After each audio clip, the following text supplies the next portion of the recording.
Well, it's a story that's taken social media by storm. Pictures of a raccoon passed out inside a state-run Virginia liquor store after it trashed the place.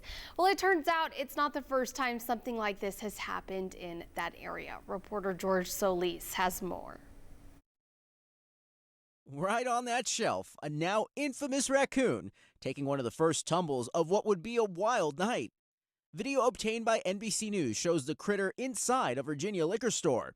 Then, as it makes its way down the aisle and scampers around the broken bottles it knocked over. The aftermath going viral. A trashed panda splayed out next to a trash can and toilet, like that one person that maybe had one too many at the holiday party. It all unfolding in Ashland, Virginia over the Thanksgiving weekend. I was just like, that is the funniest thing I've ever seen. At least he got to the bathroom when he passed out. According to the Virginia Alcoholic Beverage Control Authority, the masked bandit dropped in from the store ceiling, drunky raccoon, then checked into the room only to find lots of boozy bottles. The damage? 14 bottles worth about $250.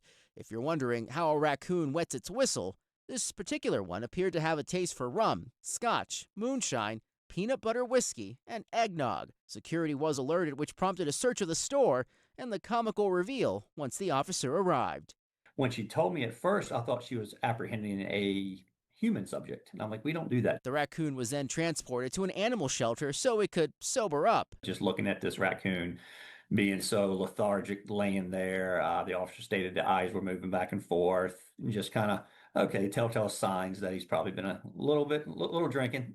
So more than likely would have failed a field sobriety test. More than likely, the officer said she had no problem picking the raccoon up. The shelter posting the aftermath on Facebook, and the rest is drunk history. That's kind of things we deal with on a regular basis. Not saying that in a liquor store raccoons are, but we deal with raccoons every day.